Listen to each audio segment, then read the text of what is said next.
Thank you very much, Excellencies and Chair, and thank you for the invitation. The dilemma of speaking the last session is that you've heard most of the thing I was about to say. So I keep thinking about it all day long, what to say differently. And so it's not the statistics that I want to tell you, but it's more likely a story. The faces of malnutrition has changed through the time. I grew up with a notion that malnutrition is an image of skin and bone, poverty, hunger, and that in that culture that I grew up with, obesity and overweight is a sign of prosperity and wealth.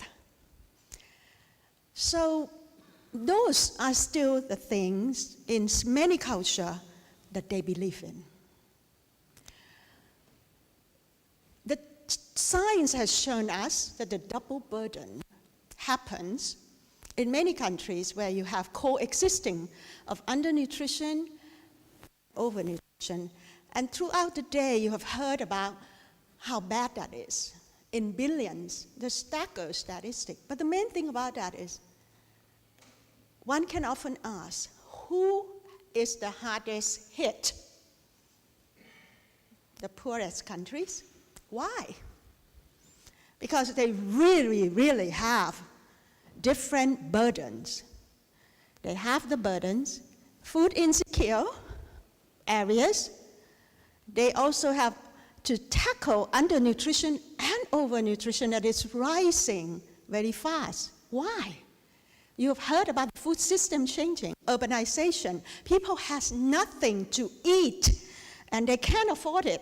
So they go to some of the stores and buy some cheap foods. And that's really a punishment. So we are going to say, well, as a matter of fact, not all of us are equal in handling it. The thing is,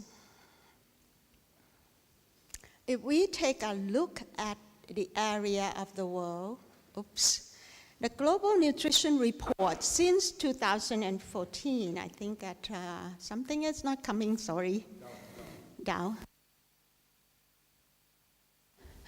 The thing is,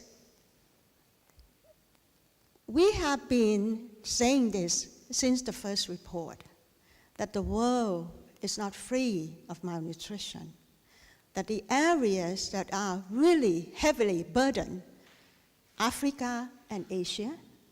And as a matter of fact, if you take a look and zoom it down, some of the island nations are pretty much difficult situation. When we take a look at the stunting, what strikes me is that countries with high stunting rate also have very quickly increased obesity and overweight in the children. And the reason is, when you're stunted and you're exposed to obesogenic environment, where you don't get the nutrient you need, you can go this way quickly. So stunting is another way we can say a risk of going to obesity. And that is also one of the things that we have to say the two goes hand in hand. That's why we say double. So mark Asia and Africa for the coming years. Of course, you're saying that where we're seeing obesity everywhere, and that is going to be the burden to wash in high-income countries. But the means to tackle it and the cost for it is different. What really makes us say something about it in nutrition, and this has not been a new thing. In the wake of the millennium, ACC-SCN already said, problem of malnutrition occurs from the mother, and it's a life cycle approach.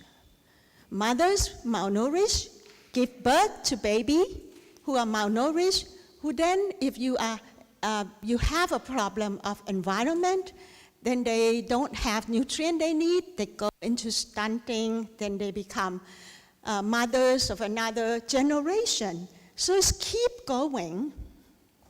We know that. But then something hit us.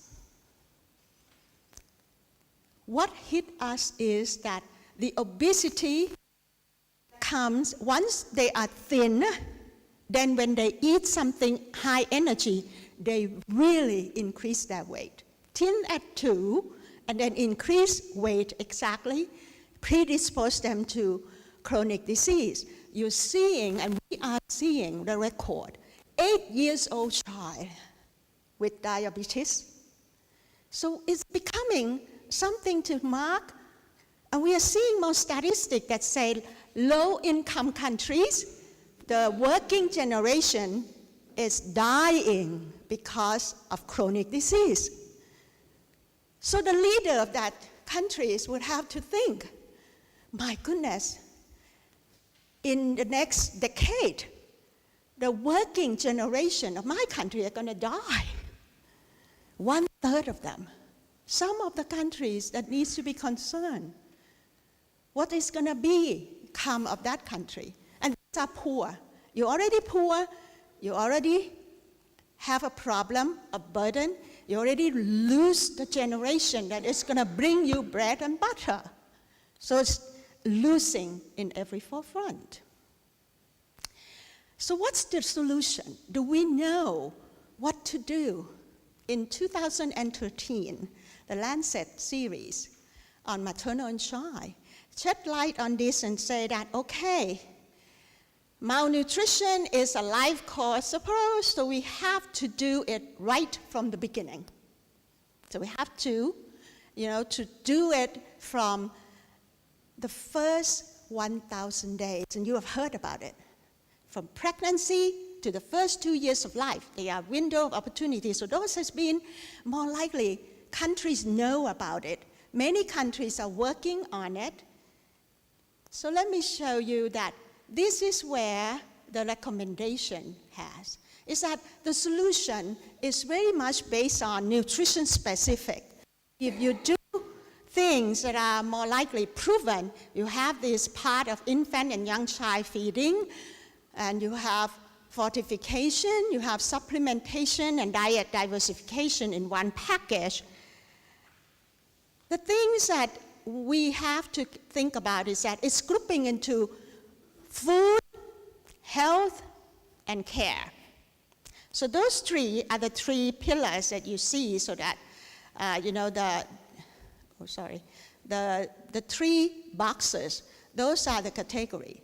Now, the more I look at this picture, what strikes me as important is that those blue box, which are nutrition-specific intervention, cannot stand alone. It has to be supported. To support it, we call it a nutrition-sensitive program. So if you say to a community, okay, we need you to be breastfeeding 6 months, so mothers has to eat well, children has to have good complementary food, then you have to say where are those food come from. So the food production and agriculture and some of the food producers, those are in the green box. They have to support that to be available. And then, the most important thing that I think I haven't seen until I keep looking at it is the enabling environment. Those are political leadership, some of the resource allocation, the priority that has to go in. So these are the foundation. Without that light orange one, you cannot sustain those efforts. So now it's becoming clearer and clearer why we need to assemble beyond nutrition program and activities just to make sure that we can solve that problem. Another issue that moves the things and people are asking is, what's the cost if we don't do anything? And there's some of the figures, and I think not to be boring with that, but,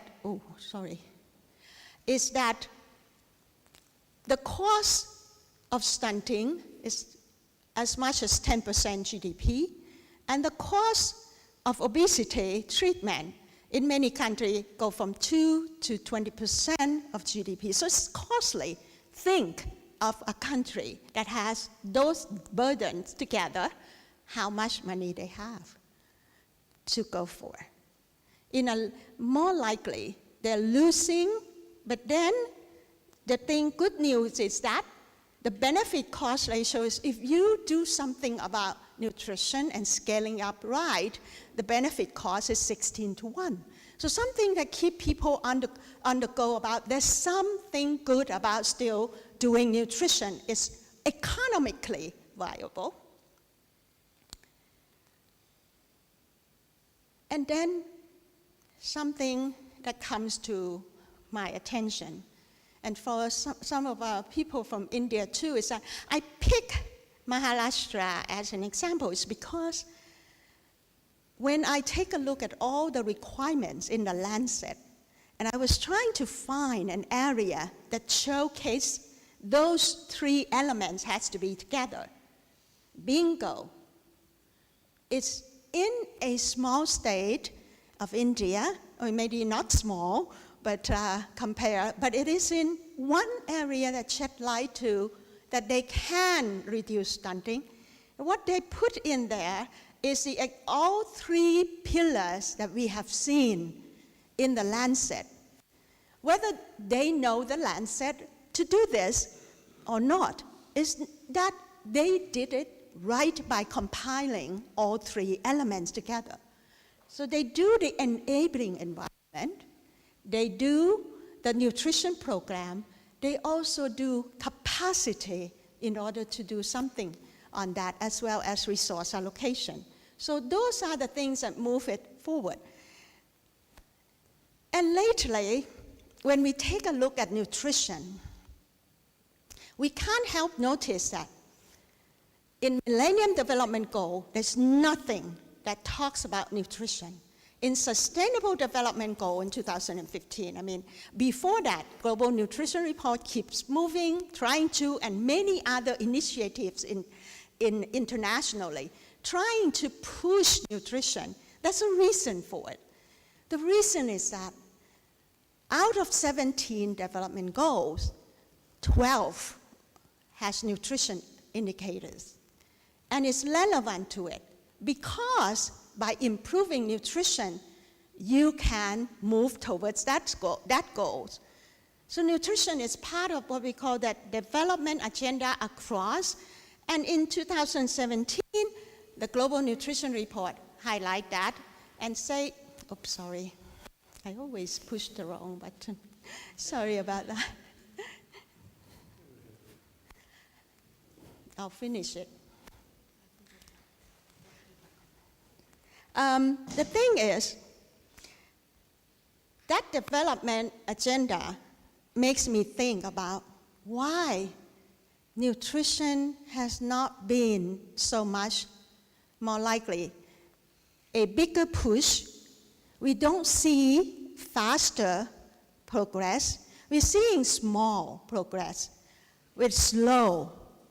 Why is it, after all the things that we see, the scale, the consequences, the economic burden, why isn't it moving faster? And then something hits me.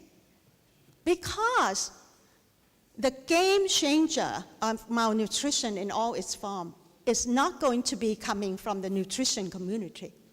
It's going to come from the other sectors out there that has to work in nutrition, that has to believe in it. The education, the agriculture, the climate change people, the women agenda, and you name it. Those that have nutrition incorporated into it. So my take to this has been, as Lawrence has said, and many people have said, in the morning, we are going from 1 to 3 people with malnutrition. If nothing happens in 2030, 12 years from now, it's going to be 1 out of 2. And that is not a good news. the main thing about it is that what do we have to do to make it better? Well, I think that we have to ask not what other sector can do for nutrition, but what nutrition can do to other sectors to make them win, to help them and accelerate to the achievement of the goals. We need more evidence on that, and we need more nutrition community and those who are convinced to talk about it, to bring on board those relevant sectors. If you go to a country, and even the Sun country, the number one issue that they will talk to you about is how to make the multi-sectoral platform work. Because that's the key. Once you are able to discuss the work among different sectors and push for it, you see better change. And those are the key that we will have to do over the years. The good thing, I think, is that under SDG 2, nutrition is linked to food. And this is where we should start.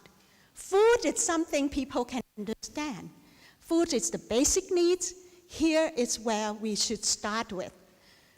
Food safety means also quality. You can't say quality diet if it's not safe. Maybe this is where we should start, where people understand, link nutrition as a part of it to measure the outcome of the healthy diet. And that's where I think the hope lies. I think this session you will hear from other panelists.